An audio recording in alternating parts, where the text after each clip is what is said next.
Hello and what's up? In this video, I'm going to teach you on how you can recover your deleted files from your SD card and USB. So stay tuned because we're going to start this video. But before that, I'm going to roll on our intro. Let's go.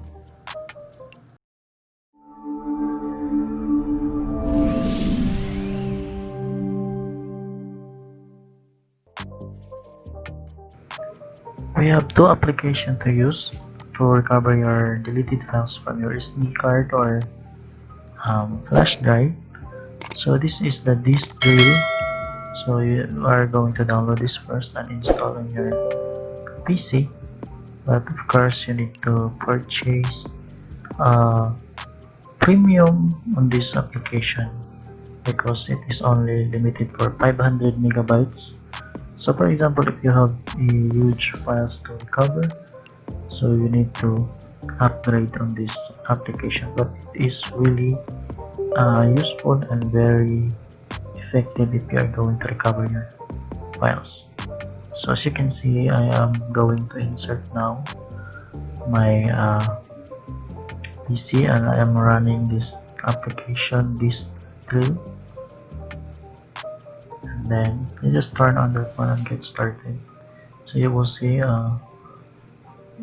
hardware on this application.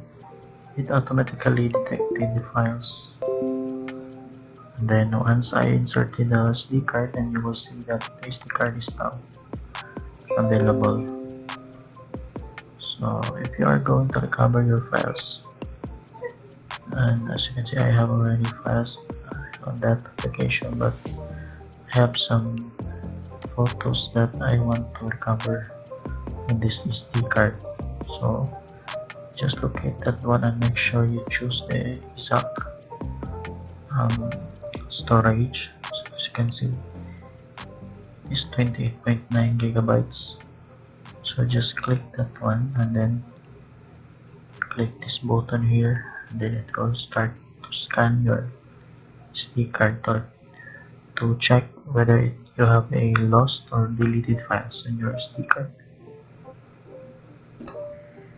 This application takes a couple of minutes or depends on the files that you are going to recover, so you just wait until it is completed to scan, and then you will see a button that will start to recover. So just follow the video on this application, and we will discuss next the other tools or applications on recovering your deleted files from your SD card.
Another tools that we're going to use is the EaseUS data recovery. This is also the popular recovery tools for your SD card or deleted files for your SD card. So just install the files or the application on your Windows PC, or it is also compatible in Mac. So if you have that, you can install and just follow the video.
game. So